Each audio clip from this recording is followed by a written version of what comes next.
Hi, and welcome to 108 Healing Senses podcast. My name is Jennifer Taylor, and I'm so happy to introduce my guest, Erika Apelgren. Please explain what you'd love to speak about today and about yourself and your journey, please. Yeah, absolutely. Thank you so much for having me. Super excited to be here and share little nuggets, I hope, that can be helpful for your listeners. I'm originally from Sweden. I bopped around a little bit around the world, did Miami, London, and Abu Dhabi before landing here in Los Angeles, where I've been for 12 years.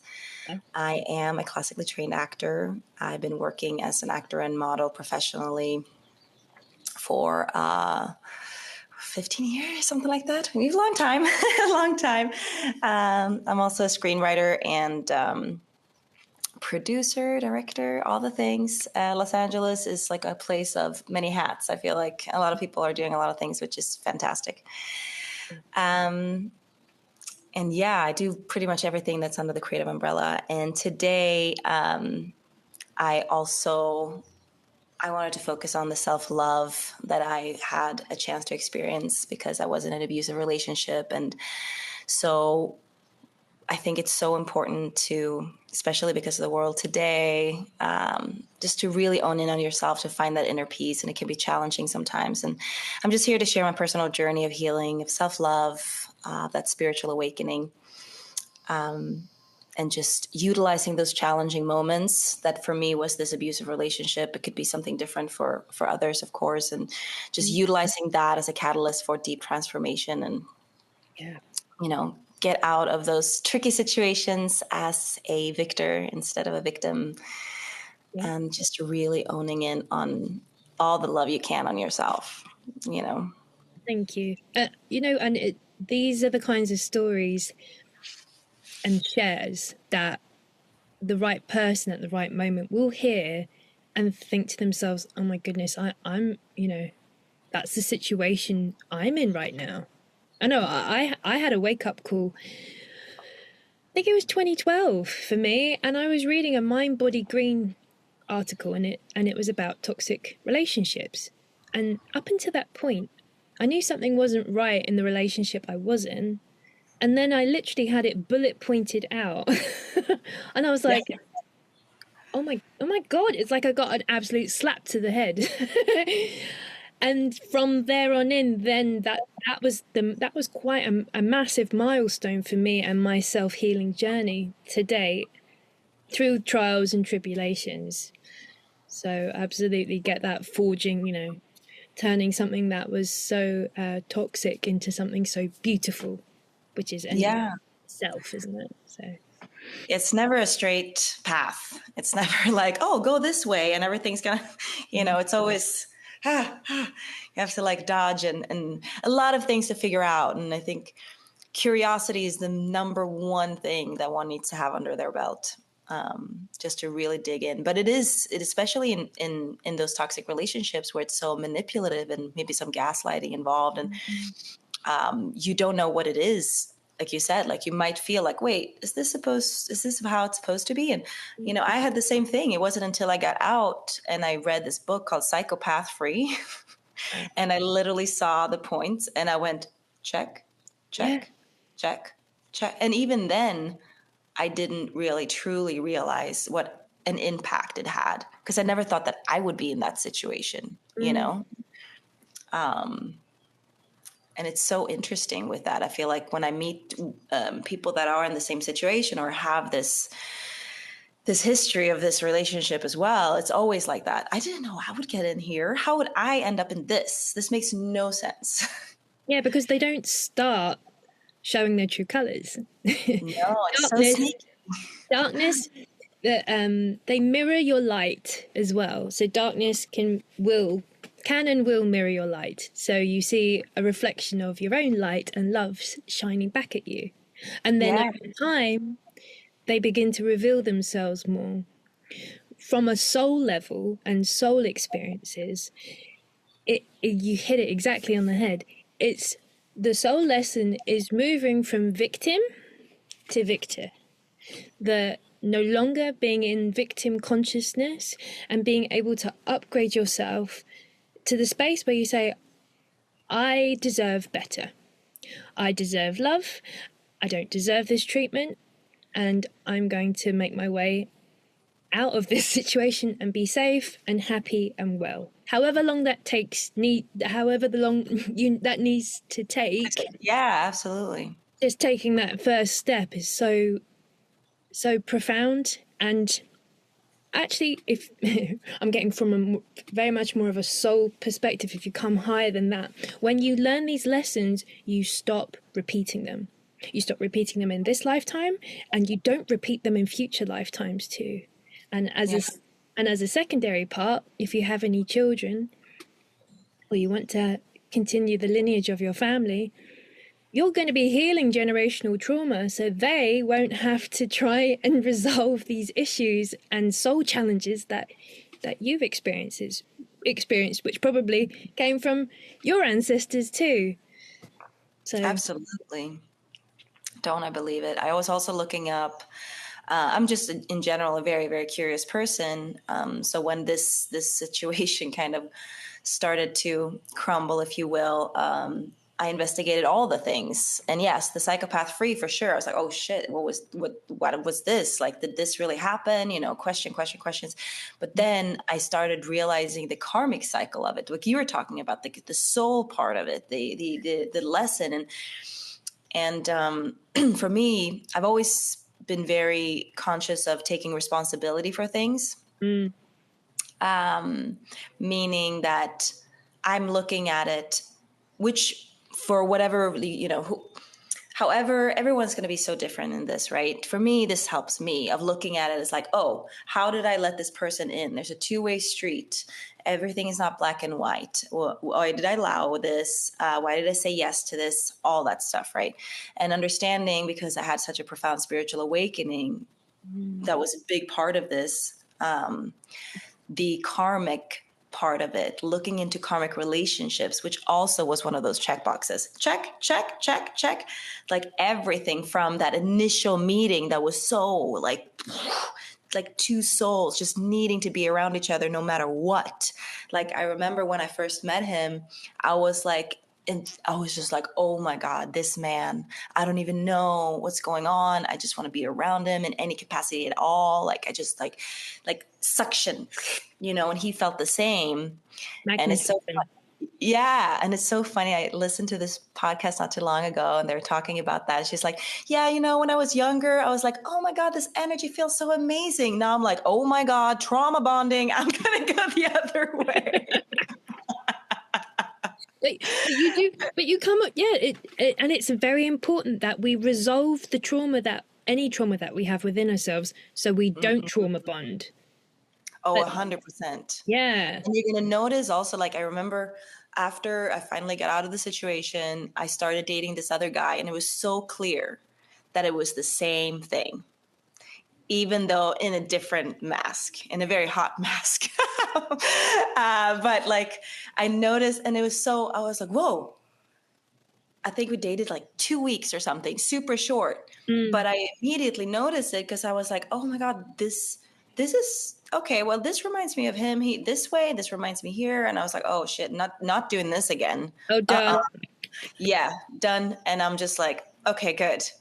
But it's almost like I'm looking at the universe kind of coming in saying, hey, did you learn? Did you really learn? Yes, I read that. And I was like, you know what? This is really hot. He's really hot, but I'm going to say no. I'm going to go this way. Yeah. And it takes all the kind of different shapes and forms, because that was, seeing another man having that kind of same dynamic, going, wait, hold on a second. I think it was like a year or two later, I met a girl who needed something because I'm always like wanting to help everyone. Codependency. Yeah, I worked through it. And she had the same things, but just in a different form. So I felt again, oh my God, now I'm here again in the situation where I'm kind of like putting myself as a floor mat, as we say in Sweden, where you're just getting stepped on by this person that I don't even know, who's suddenly... Doormat, that's the one. Yeah, that's doormat. The British one. Yeah, I'm sure. Sometimes I just translate from Swedish, so it just becomes whatever it becomes. I love it. Yes, things come. Yes, but I feel like that's kind of the energy I get from the world, if you will, if from the universe of like, oh, we did this. Did you pass it? Okay, wait, I'm saying no to this again. I'm saying no to this again. And then it gets better and better.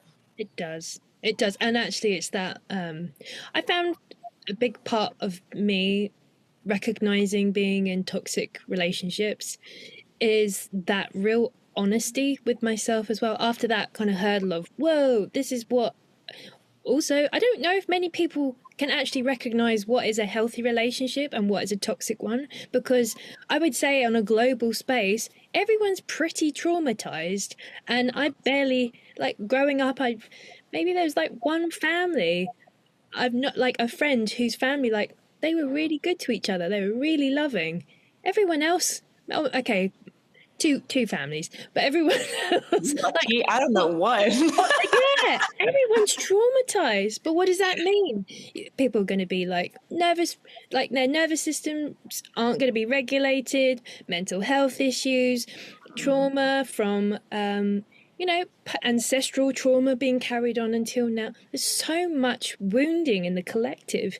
And so I don't know if people truly know what love, I don't think they do. But you only truly find love when you start within. You have to start, you have to cultivate that love within. And when you cultivate that love within, you'll be able to recognize it outside of you. And that is where you're able to make the right choices, being able to see people as they are, true, pure love in action, not just words, actions. And that's that's like individual people and groups. Very important, especially in these days where spirituality is starting to like poke their heads above ground and it's starting to become more accepted. There is a lot of shadows within groups. There are a lot of shadows within spirituality. That is challenging. People need to recognize what is true love in action, and what is wounds wounds and trauma and darkness in action. It's paramount. That's another thing that's very passionate for me, is to help people be able to have clarity and discern the reality as it actually is, not Yeah, just and that can be so tricky. yes, and not just what they expect it to be. Right. And then you ask yourself, so how does one discern, how do you know?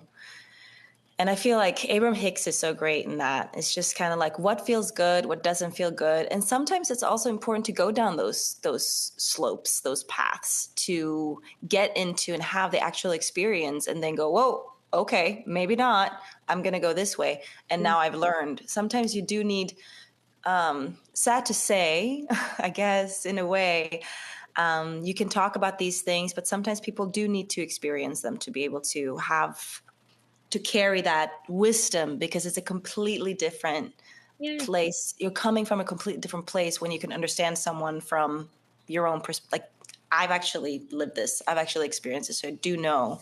And therefore I can help you like navigate out of it. Yeah, absolutely. And I would say, coming back to the how do I discern, it's always come back to your heart. Always Yeah. come back to unity starts with you. If you don't spell it like that, but Yeah. but it's true. It has to start with our own individual hearts, cultivate that, and our heart will be our compass. Of course, there are lessons. Sometimes people need to go a long road, sometimes people can go a short road, and they don't have to go full in on the experience to get that lesson, but some people need to. Or it's karmic relationships from past lives, when it's like, well, we need to balance it in this one, but Yeah. things can change. Karmic relationships will break and complete once you stop repeating the same reaction. Yeah, I think that's such a key, because you can take responsibility, but things might happen, and I feel like that's also like the idea of spirituality sometimes, where it's like, oh, now you've healed, everything's gonna be great. No, because things are still gonna happen. But you know what changes is how you react, and it's so cool to see, because you're doing. Speaking for me, I've been doing so much inner work, and sometimes you wonder, how it reflects in the outside. And yes, it can reflect on the outside in abundance in different ways for sure, but also that moment when you realize that something happens and you go, oh, and then you go, wait, if this happened, say 6 months ago, this was how I would react. And now I'm coming at from a completely different place. And that is so powerful. And it feels so good.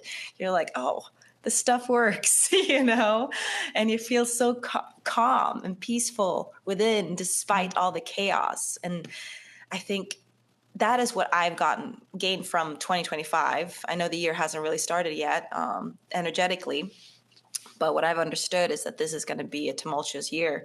And I think that is the most important, is to cultivate that peace and that strength and those roots, really ground yourself, and look at how do you react and what is good for you? How do you choose to look at things? What's your perspective? I think that's like key.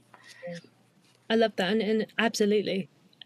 I have found as the years have gone on and my self-healing journey has progressed and evolved, is that there were a few things I noticed when I had recognized turning points. One of them was being able to look in the mirror and love the person looking back at me. It's beautiful. That was a very profound moment. Yeah. She looked like me, but she didn't. And I loved her so much. That's beautiful. That's incredible. Yeah. And it's so sad to say that I feel like there's not a lot of people that can say that on a genuine level, Not yet. Not yet, but it's a beautiful place to be. And yeah, it's very inspiring. And a lot of that came from, you would probably call it shadow work. But really it was an integration and a real deep dive honesty path for myself to look at everything in my life, reflect on my relationships, what I was doing, how I was just being really honest with myself, and the things that no longer served me or resonated with me any longer. I made those decisions to release them, move away, change it up. Yeah. And keep pouring love into myself. I was thinking about this today.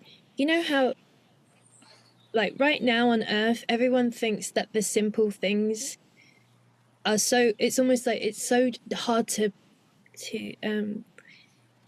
think that simple solutions really are like atomically ginormous in how it can actually affect your life. And so when I say pour love into yourself, that really means like that, pouring compassion into yourself.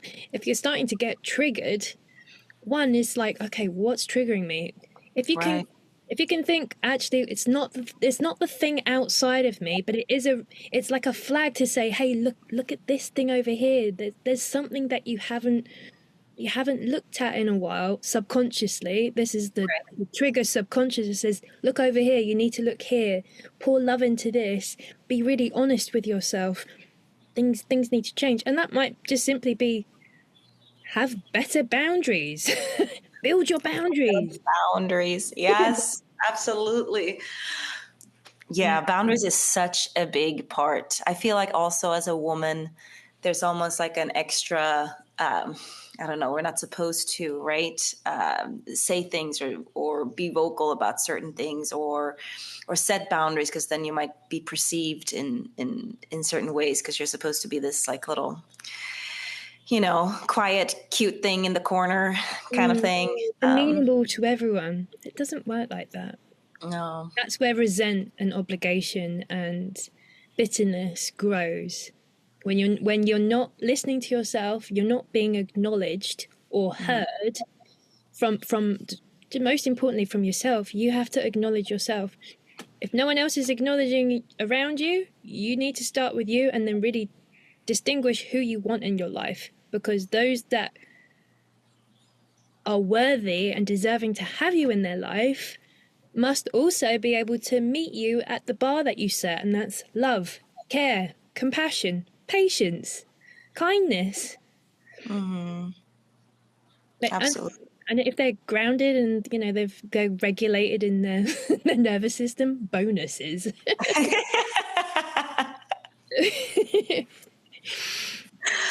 Absolutely.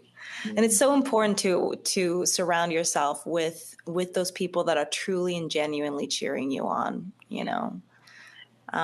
It's so easy to get caught up in other things. I feel like I'm very grateful. It's just one of the reasons I love Los Angeles so much. There's so much spiritual people here. And maybe it's me because your inside is your outside and your outside is your inside. But I feel like I always end up in these beautiful conversations no matter where I go. You know, we have a store here called Trader Joe's. You know, they're always so chit chatty. It's almost like they have to chit chat with you when you're in the, you know, Americans. I love you guys. I love it. I love it. And then we always get into these like super deep conversations where they're scanning my groceries, you know, and it's just like, well, the universe and like stars and star seeds and all coming together. Got to spread love and compassion and unity, bro. And I was like, yeah, that's right. That'll be 49. All right. Thank you very much. Yes. And I love that. And it's just like you're getting these little nuggets. And you know what? That makes me think of this beautiful book called The Celestine Prophecy. I don't know if you've read it. James Nestor, I think. No, wait. James Nestor's another one. Anyways, there's this piece in it that I thought was so incredible that I've been carrying with me after I read it. And he says in the book that every single person that crosses your path has a gift for you, and you have a gift for them. And there needs to be an exchange of energy, whatever that might be. But you wouldn't see them if they didn't have anything for you. And if you didn't have anything for them. I thought that was so beautiful. Yeah. And that is so beautiful. I consider life a co-creation because it's never one-sided.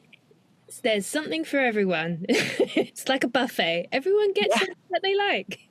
Or at least they get to experience something together. And that might be good, bad. I mean, I use those terms indifferently because really it's just an experience and a flavor of frequency. That's you know, we've all got shadow within us, we've all got light within us, and these experiences, however long, even if you were to consider stepping into the shoes of the other person that is being the abusive one, whether or not that they even wake up in this lifetime, or it takes them their next lifetime to then have the role reversal on them, to then be like, oh, that's, you know, I can't, this is you know, they become the victim. And so the roles reverse.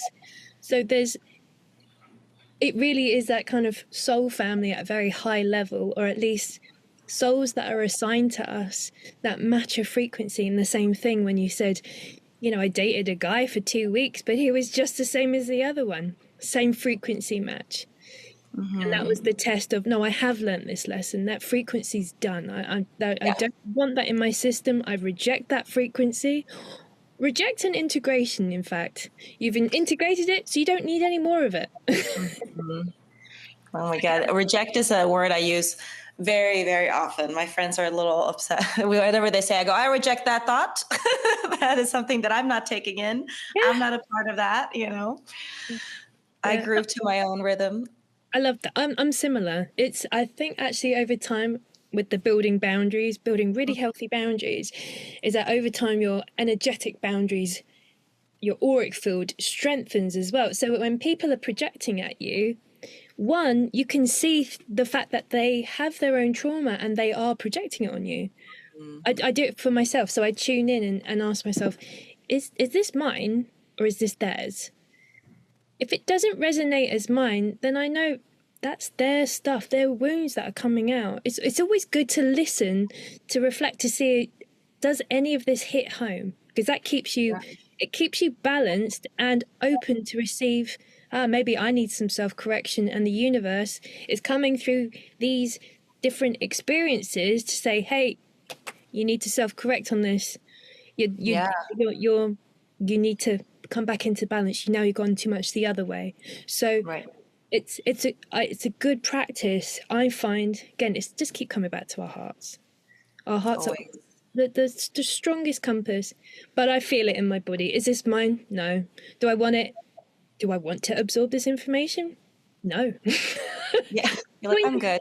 I think also piggybacking on that one, I think it's also so important to understand that it's your universe, your world. Like, you're the star. You're the star of your show, and I'm just a player. You know, I'm the star of my show, so I get to decide what's happening because it's in my head. You know, like if you're stepping out from like a matrix point of view, and then so whenever someone says something that I don't want, or I don't feel, or it just doesn't serve me really, I'm like, oh, well, you know, never mind then, you know, you're not meant for me. And especially, for instance, with, you know, I've been single for a while now, and like going out or something, and you're like, oh, this guy is kind of cute. And then you're like, yeah, maybe if he's not interested in me, that's okay, because he's not for me then.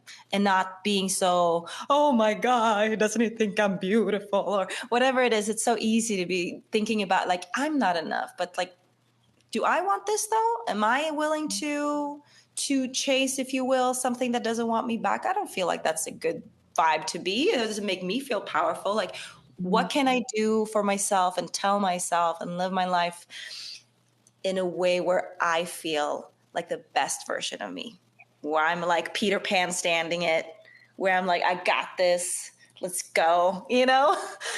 And therefore, these things, when someone says something, I'm just like, oh, you know, you do you. And then I just send them love. And then I just go, bless you, bless you. You need some of that.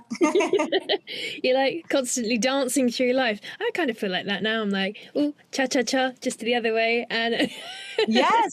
Because it's like the energies of like, how do you choose to move? I'm like, I'll choose to dance. Yeah, love that. And Yeah. actually, and this also comes to a good point of, if people feel stuck in a situation, it's because your energy is literally just doing the same thing. It's not changing. You're not shifting your patterns. You're not changing even small things in your routine, or even the thoughts that you have about yourself.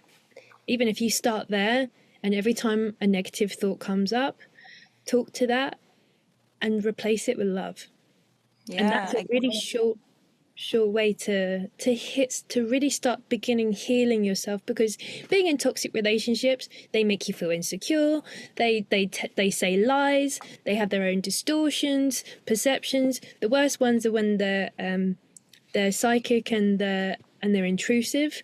So again, that kind of spiritual groups, you know, it's important for people to acknowledge that things do happen, and whether it's a narcissist or a psychopath or whatever, you know, they'll still be using whatever the things that they do to take energy from you, however that looks. Energy, time, resources, your goodwill, your heart, you know, and they'll leave it in tatters. Yeah, and I've felt in my experience anyways, is that this person might not be aware of the things because of the trauma, and the also sometimes excess of drugs and alcohol can make you very receptive to entities that might be clinging on, and therefore using this body, if you will, for uncool things, as I would say, being uncool. And yeah, so like with, I think that's also a part of it. It's like, oh, well, is this person doing this on purpose? Or it doesn't mean that I should be around it either way, right? Setting boundaries, showing love, but also be like, oh, this person is in a really bad spot. And I think when a person is doing something that is uncool, then a lot of the times I look at that person, I go, wow, this is who you are, you know?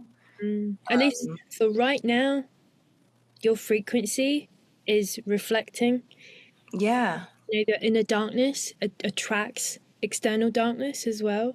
And it also attracts karmic situations. Like if you're with someone and they have some darkness attached to them, like it's going to be affecting you, your prosperity, your abundance, your health, your vitality, everything. The unseen is more powerful than the seen, but the unseen also runs the scene.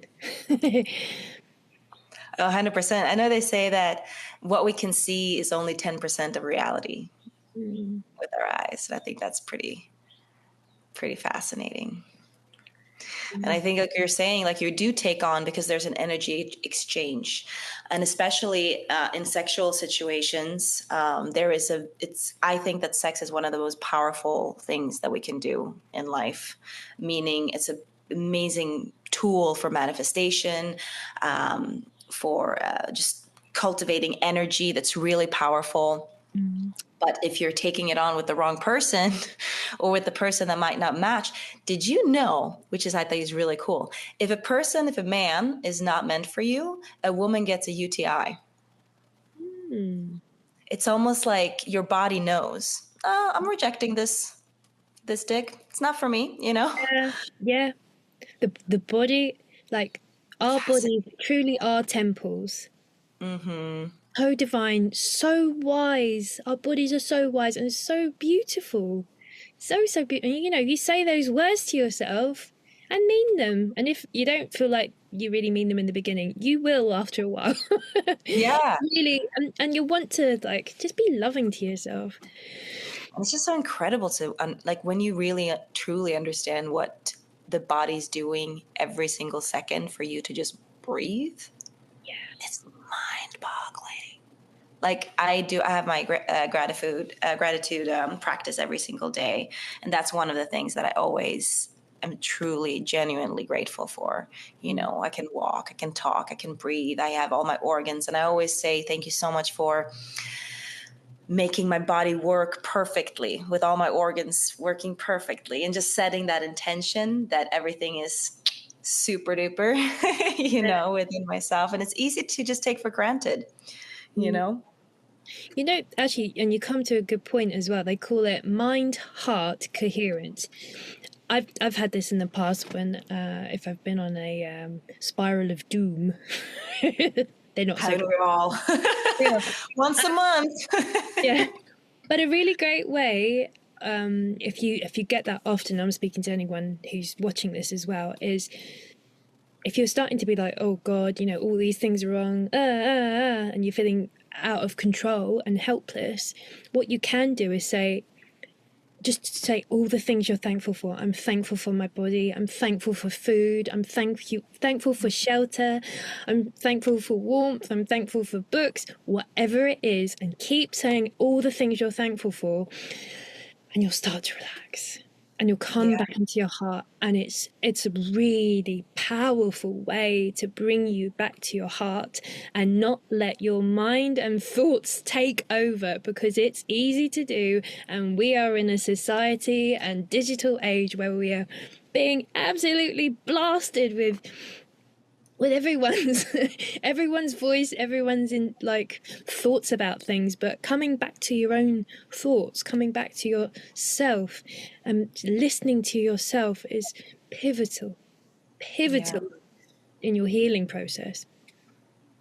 Absolutely. Because knowing yourself, you know, where you stand, your own thoughts, like you're saying before, where it's easy sometimes to, if you're a sensitive being, if you're an empath, it's easy to take on others. And then also if you're in an abusive relationship and there's gaslighting, suddenly you're going to get to a point where you don't trust your own thoughts. Then who am I? And whose thoughts are these? You know? And coming back to that and really listening. And, you know, I promised myself, I made a vow with myself a couple of years ago, which was a very powerful practice for me. I told myself to, whenever there was a problem or something I had to solve, or a question, if you will, decision to be made, I'm not going to ask all of my friends. I'm not going to ask anyone. I'm going to sit with it until I get the answer. Because it's so easy to just like call everyone up. Oh my God, this happened. What do you think I should do? This happened. What do you think I should do? And they can have the best intention at heart and they can love you truly, but it's going to go through their channel, their eyes, the way they perceive the world, their experiences, which are completely different. I don't know how many times I've had conversations with my friends and they look at something and they go, oh, what this and this and that. And I was like, what? No, that's not at all how I've experienced the world. That doesn't resonate, at least, you know, that's your experience. So how can I then take advice from this person, even though they have the best intention at heart, if they're having a completely different idea of the world, a completely different perspective on things? Absolutely. And it is so important, really. And that's that. Be really honest with yourself and sit with it as long as you need. And if, going out into nature, journaling, having quiet time, the answers will come to you. Set the intention, pray, meditate, wash up, doing washing up or cleaning the house or going for a walk. Do something that just lets your mind relax and open, and with the intention of what is like, how can I resolve this issue? Or click, like, I connect with source, connect with love. Love, show me the way. Love, guide me the way. What are the solutions to get out of this space I'm in right now? Profound. Very Yeah, you can even ask before you go to bed. And sometimes Yeah. you'll get your answers through your dreams. And also what sits right. Like if you look at it from different point of views, or different choices, you say, okay, there's this, there's this, there's this. Okay, I got these 3 things I could do. If I say this thing, how does it feel in my body? If I say this out loud, how does that feel? If I say this thing, how does that feel? How can I differentiate? Yeah, it's a powerful tool. I feel like we're so used to constantly finding the answers outside. Everything has to do with the external, wherever you go. And the external can be helpful sometimes. Like I heard of this practice of saying, like, okay, if you want to find some triggers or some unhealed traumas, go to Instagram, just scroll through and see how you feel about certain things. And then you're like, that felt this way. Let's look at that. Yeah. Or speak to a family member that normally triggers you. Oh my God. That's a great Trigger one. City. I feel like no matter how much work you do, you go home to the fam and you're like, oh snap, got more work. Got more work to do. But also acknowledging the micro healings, Yes. which is actually, I'm a lot less triggered than I would have been. That's a wonderful experience to have. I was like, no, I'm still keeping my peace. Mostly, maybe a little, my heart beats up a tiny bit, but not what it was before. My reaction is like, I'm Buddha in comparison to the what it was. Yeah. Sometimes when I get back to from Sweden, I'm like, oh my God, I didn't have a breakdown this time. Congrats. Yeah. Pat on the back. Do pat yourself on the back. Cry my eyes out. Oh, yeah. Well, those are important wins. They are important wins. Yeah. And we know our family they are our soul family. This will probably trigger some people. You chose to incarnate in that family to have those experiences for good or for bad. But normally, a diamond is created from coal under pressure. So there's that, from darkness becomes something so beautiful and so rich and multifaceted. And that is who we are. That is doing your inner work. That is finding your inner divinity and alchemizing your shadows into pure gold. It's wonderful. Yes. And I feel like that has, coming back to what we said, a while ago, but just with the idea of transformation and how you can truly help someone, understanding if you've had that experience yourself. So I feel like when you get out of the darkness, there's so much power in looking back at the darkness and say, wow, thank you so much for this experience. My goodness, have I learned all of these things? How powerful am I now that I can look at these things and just... I was talking to someone yesterday and they're like, yeah, it was a roller coaster. 2024 was a roller coaster. And I thought, well, maybe that's a really good thing. So that you amp up for 2025 of learning those curves of how did you choose to look at this roller coaster? How did you choose to react in this roller coaster? And how can you transform it?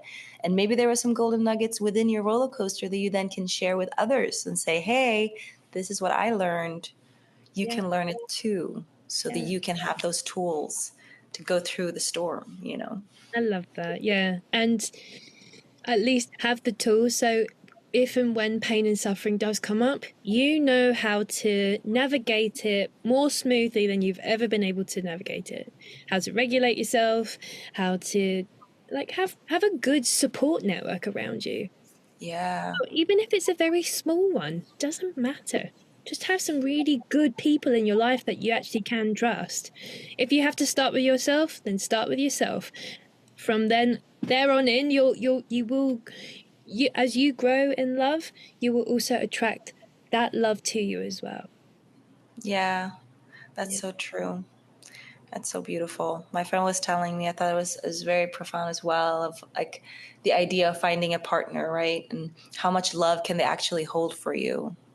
If you are with a person that hasn't gone through those tribulations, that hasn't done the work, then what is the cap, if you will, the limit of that love that that person can hold? But if you have a divine masculine by your side, and I mean it in a way of, for me, in my like straight woman with a man, whatever that might mean for others, but that aligned partner, that person that is yours, that person that can, like, you know, you'll go through all the things with, that you choose. And if that person also gone through these places, have their toolkit, are prepared for those things, went through it, have the darkness, but also now seeing the light in the way of their transformation, the the way they can hold love in a completely different capacity than a person that hasn't gone through that. Yeah. And I would say, like, even for yourself, you will attract the love of your life at exactly the right time, and he will match and be a complementary mirror to you. You may even have similar interests or, work outlooks as well. So I think, even from like a relationships point, is like, work on yourself, as like the both of us have and many others have as well, but really love and heal yourself, and then just focus on the things that you love to do in life, your purpose, your mission, career, building a legacy. And what will naturally happen, because your energy will always be climbing, always, always, always. So you want to just keep climbing, and then at the right time, you will have a vibrational match to you. Yeah. If you're down in the dumps now, don't be like, oh, I need someone in my life. Work on yourself. If you're in a relationship, beautiful, and that's the opportunity where you can then grow together. Yeah. But grow Truly. together. Yeah. And you learn so much when you're in those intimate relationships about yourself. Yes. And it's so true. And you're, like you were saying, you vibrate on a certain frequency. So the question is, if you are in the dumps, would you want to meet your perfect person at that point? Mm. Or would you want to wait a little bit until you work through it a little, so that you raise your vibration, if you will, and then attract the person on that level? I Or think you meet the person there and then you can grow together, either way. But this, like, what resonates, you know? yeah, and it will be different for everyone. Some people Mm-hmm. will meet the love of their lives early, and then they get to have that experience together. They will Yeah. grow together. It's that kind of, you either grow together or you grow apart. And those times where you grow apart, then it's your opportunity to grow as a soul, to strengthen, to love yourself, to really fill yourself from the inside out, like fill your cup up, overflowing. Mm-hmm. And then at the perfect divine timing, your partner, your soulmate, however that looks, will come to you, and you will create a beautiful life together, because, you know, our internal reflects our external world. As you said before, it's Mm-hmm. as within, so without, as above, so below. It's everything's connected. Nothing is separate. Everything is connected. Yeah. Don't I believe it? I had a wild glitch in the matrix last night. Did you? Yeah, there's so many, you know, how many millions of people there is in this country, or in this city, sorry. I was driving back to, like, and 30 minutes, maybe like 30 miles or something. I see a car with a license plate of 15000. The one was a parenthesis, which is why I was like, this is weird. 000. I'm like, angel number. Okay, everything's going to work out. So I literally lost my wallet. I went back to get it, point being. I get on the road. I drive down to Manhattan Beach, which is very far. I find the wallet on the ground. I drive back. And what do I see on the 110, which is a different freeway, different part of town? Yeah. 15000, the one being parenthesis on the car. Wow. So crazy. I don't know what it means, but I just can't stop thinking about it. And I thought of it when you were saying what you were saying. I was like, yeah. It almost feels like your guides are saying, "You're good. Your wallet. You got your wallet. Like, Yeah, you're good. you're good. There's just You're so good." much. magic in this life, and it's so incredible to witness it, to observe it, and to see all these little patterns and these little like mirrors, if you will, of you that keep popping up when you're on the right track. That's kind of how I look at it, like the angel numbers, the coincidences, if you will, like the synchronicities, like all of those things that keep coming into your life. That's like, oh yeah, we're on the right place. Okay, we got this. All right. It's all mirroring back to you, you know? Yeah, I love that. And I have it whenever I see a rainbow, I'm like, everything's going to be all right. Yeah. Like, yeah, it's almost like a smiley face from the universe. When I Yes. see them, I'm like, oh yeah. I love Yeah. Oh, I love that. I feel that same way with, we don't get many rainbows because it doesn't rain a lot, but we do get hummingbirds. And I have so many magical, unreal moments with hummingbirds. They find me wherever I am. And I love on them and they love on me. And I love it.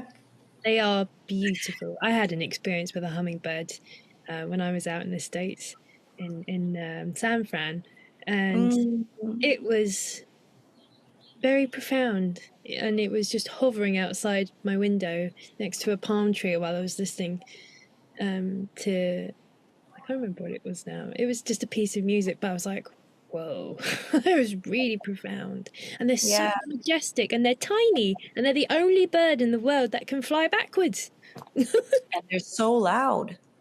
They sound like that when they fly. You're like, whoa, what's happening? They're right there. You're like, ah. It's like a big wasp. Oh, it's all right. Yeah, they do sound like a big wasp. Crazy, but so majestic, so beautiful. Yeah, it's so cool to see how there's science coming through with animals as well. You know, it's incredible.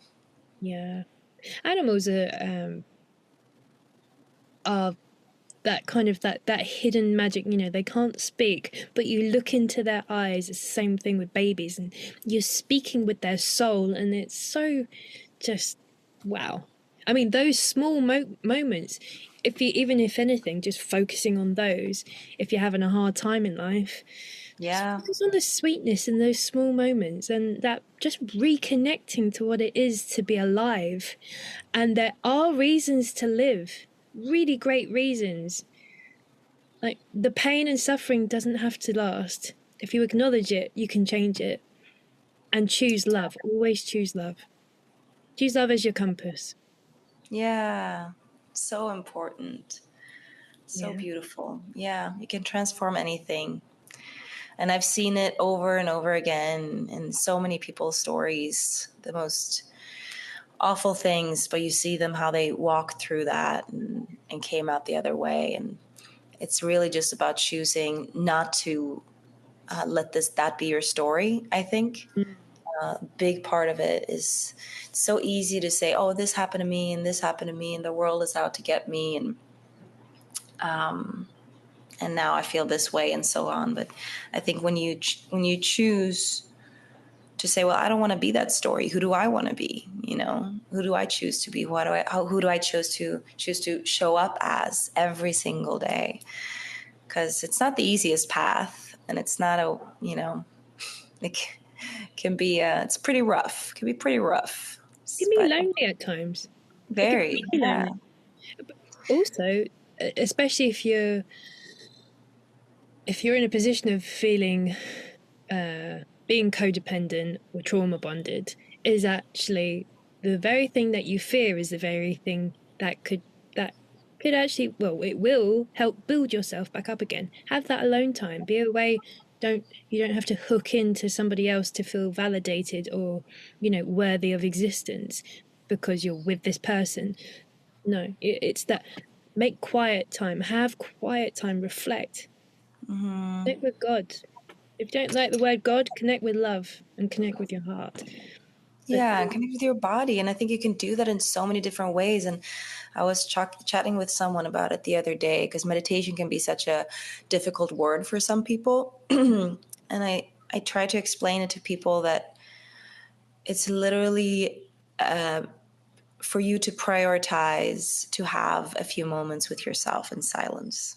that is literally where you can start. It doesn't have to be this idea of monk and no thoughts and this and that. It's just observing. It's just getting to know. And it's looking at it as a gift. Like now I'm gifting myself these 10 minutes and I'm just going to sit here.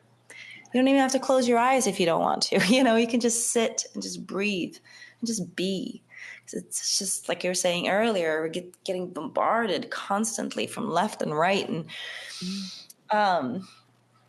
I mean, here, I don't know how it is where you live, but, billboards and music and just like everywhere you look, there's something happening. And just letting yourself say, hey, I'm going to take 10. I don't have that much time today, so I'm going to take 5 or whatever it is, whatever you can give yourself, and just honor that and do that little gift for yourself. I know my sister sometimes has to step out of the apartment. She says, I'm just going to take 5 so I can walk around the block, because she has kids. And it's difficult because there's a lot of things happening and you have to take care and you have to fix, and it's the home and it's the work, and it can be a lot. But just letting yourself say, hey, I'm going to take 5 minutes and I'm just going to walk around the block or sit down on a bench for a few minutes and give myself that no noise. I love that. And it's true. Absolutely. Find peace in the quiet moments, whatever your quiet moment may look, sound, or feel like. Yeah. I know Dr. Joe Dispenza, he said when his kids were small, I don't know if you know Dr. Joe. Yeah. For listeners that don't know Dr. Joe, he is an author, and he helps people all over the world to he basically make you supernatural, right? Like connecting with your vibration and understanding how you can heal your body and so on. But for him, meditation is super important, right? So his kids got to a point where they just knew, okay, well, dad he's going to take 5, and he would in the middle of the living room while the kids were around. And they also knew that he's going to be a lot happier when he gets out, he said. So then it just became a part of their everyday. Oh, Dad's just sitting over there now for a second. He's doing his thing. He'll be back. I love that. Yeah. How can you make finding peace part of your everyday life? Yeah. And what does that look like for you? Even just putting on a good tune and dancing a little bit. That's a good one. Shake that body. Yeah. I think that's something that I've also looked at, whenever I'm having a difficult time or some things might seem tricky or tough. I've also understood, well, you know what? It's also really important for me to move my body, because I'm not just a spiritual being. I am in my physical self. I am 3D. This thing needs to move. And we were talking about stagnant energy earlier. That's also such a good tip. Whenever you feel stagnant, when things aren't moving in your life, yes, change something, but also move.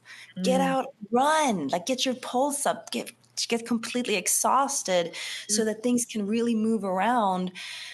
There's the part of meditation where you're sitting in stillness, but also, like I said, you're a physical body, so you need to also just move it around, shake it around, Yeah. It's good as well if you've got any high levels of stress or anger or frustration as well, is use that energy for something positive, whether it is going out for a walk or a run or start building something or creating art, whatever it is. It's you're able to transmute that energy by transforming it into something else, and then transform it into something else again. It reminds me of there's a book by Aldous Huxley called Brave New World, which is this kind of dystopian piece for anyone who hasn't heard of it. Or was it Brave New World? No, sorry. The Island. It was The Island. Sorry. Still Aldous Huxley, but it's called Island. Short premise is this journalist gets to this island, and it's a utopian society. So this little girl takes him around the village, takes him around the place, and explains how they do things. And one of the things that stuck with me is the kids that have a lot of energy that can't sit still in school. They would, instead of having them sitting still in school, they would take them out of class and they would go rock climbing. Oh yeah. So they would just really get there, because you have to be so focused. You have to be strong. So you're completely exhausting your mental and your physical body, and therefore you'll be able to focus later. And I thought that was such a cool idea.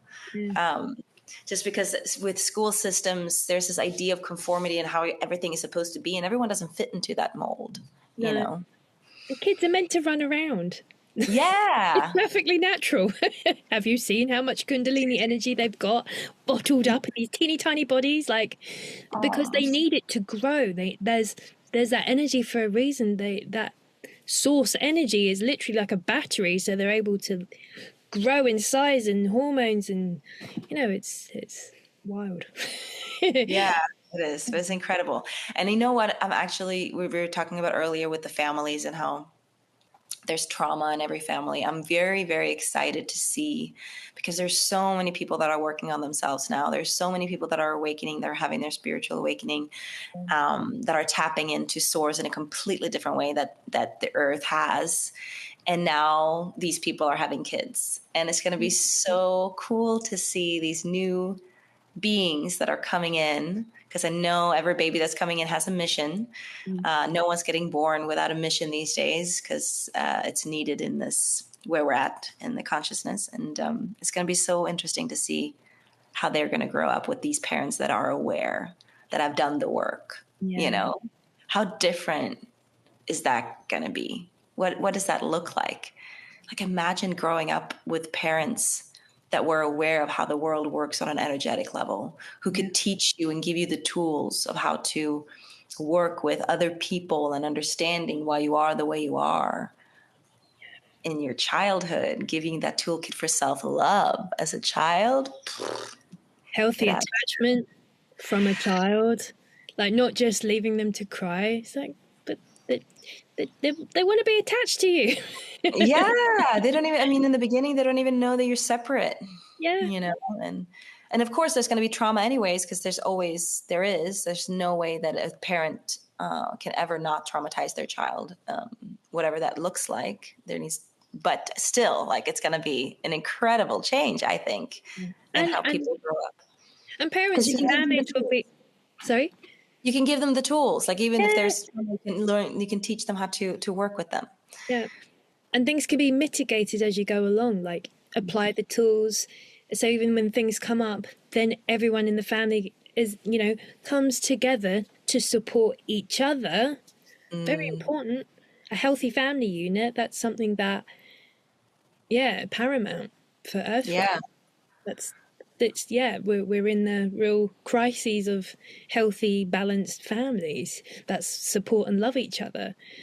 I'm sure a lot of them do love each other, but really, like the beautifulness where trauma isn't continuously passed on to future generations.